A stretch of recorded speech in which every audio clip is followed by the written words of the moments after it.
கிறிஸ்துவுக்குள் பிரியமான அன்பு சகோதர சகோதரிகளே, தேவனுடைய பெரிதான கிருபையினால் நாம் தொடர்ச்சியாக தியானிக்க வரும் 93 நாட்கள் நினைவுக்கிற்கு தொடர் தியானத்தில் இன்று 17ஆம் நாள். இன்றைய நம் தியானத்தின் தலைப்பு கர்த்தருடைய பந்தி அனுசரிப்பு முறைமைகள். அன்பானவர்களே, யூதர்களின் பஸ்கா பண்டிகையானது ஆண்டுக்கு ஒரு முறை நீசான் 14ஆம் தேதி மாலையில் அனுசரிக்கப்பட்டது. இந்த வருடாந்திர முறைமையை நாம் அப்படியே ஏற்றுக்கொள்ளுகிறேன்.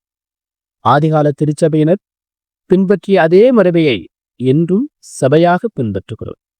இது மிகவும் எளிமையான, அதே சமயம் மிகுந்த பக்தியுடன் கூடும் ஒரு கூடுகையாக அமைய வேண்டும். இந்த நினைவு கூறுதலின் ஆசாரிப்பு நீசான் 14ஆம் தேதி மாலை 6 மணிக்கு பிறகு நடைபெற வேண்டும். இது வசந்த கால சமபகல் இரவுக்கு பிறகு வரும் 14ஆம் நாள் சந்திர நாட்காட்டியின்படி கணக்கிடப்படுகிறது. இயேசு கிறிஸ்து துல்லியமாக எந்த நேரத்தில் இதை செய்தாரோ அதே நேரத்தில் நாமும் செய்கிறோம். இது புனித வெள்ளி என்ற பெயரில் தவறான முறையில் அனுசரிக்க வேண்டிய ஒன்று அல்ல. ஏனெனில் அது வெள்ளிக்கிழமை மட்டுமே கர்த்தர் மரித்த நாள் வரும் என்ற கிழமை சார்ந்த பிழையாக இருக்கிறது. இப்படியாக சரியான நாளில் சரியான நேரத்தில் நாம் தனிமையாக இருந்தாலும் சரி, அல்லது ஒரு குழுவாக இருந்தாலும் சரி, 2 அல்லது 3 பேர் கூடினாலும் அங்கே கர்த்தர் இருப்பார் என்பதை நினைவில் கொண்டு அனுசரிப்போம். இந்த ஆசரிப்பில் பங்கேற்பதற்கு முன்னதாக ஒவ்வொருவரும் தன்னைத்தானே சோதித்து பார்க்க வேண்டும். கிறிஸ்துவின் ஈடுபலியின் மீது நமக்கு இருக்கும் விசுவாசத்தையும் நம்முடைய முழுமையான அர்ப்பணிப்பையும் நாம் உறுதி செய்ய வேண்டும். அன்று இஸ்ரேலர்கள் தங்கள் வீடுகளிலிருந்து புளிப்பை அகற்றியது போல நாமும் நம் இருதயங்களில் இருக்கும் பாவமாகிய புளிப்பை அகற்ற வேண்டும்.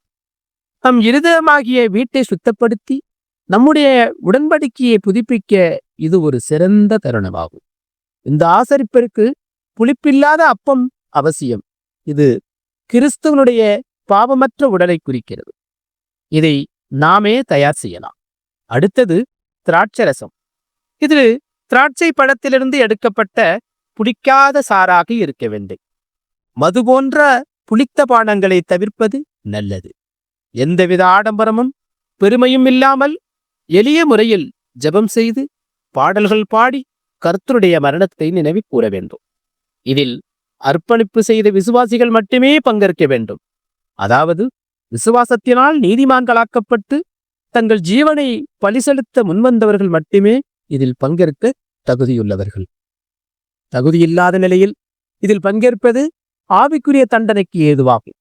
கிறிஸ்துவை ஏற்றுக்கொள்வதாக அறிவிக்கும் அனைவரையும் நாம் வரவேற்கலாம். ஆனால் ஒவ்வொருவரும் தங்கள் இருதயத்தை சோதித்த பின்னர் பங்கேற்பது அவசியமாகும். இந்த நினைவு ஆசரிப்பு நம்முடைய பலியிலான உடன்படிக்கையை புதுப்பிக்கிறது.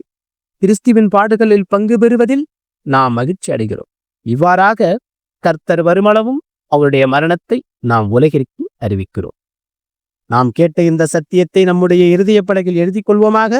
தேவ கிருபையும் இரக்கமும் தொடர்ந்து ஒவ்வொரு நாளும் நம்மை வழிநடத்துவதாக. அன்பு சகோதர சகோதரிகளே, நமது 93 நாட்கள் தொடர் தியானத்தில் நாளைய நமது தியானத்தின் தலைப்பு அப்பம் நீதிமானாக்கப்படுதலுக்கான அடையாளம். இதற்கான ஆழமான சத்திய விளக்கத்தோடு நாளை நாம் சந்திப்போம். கிறிஸ்துவுக்குள் பிரியமான சகோதர சகோதரிகளே, இதுபோன்ற அநேகம் ஆழமான சத்தியங்களை முழுமையாக பார்க்க நமது சத்திய கருவூலம் யூடியூப் சேனலை சப்ஸ்கிரைப் செய்து பயன்பெறுங்கள்.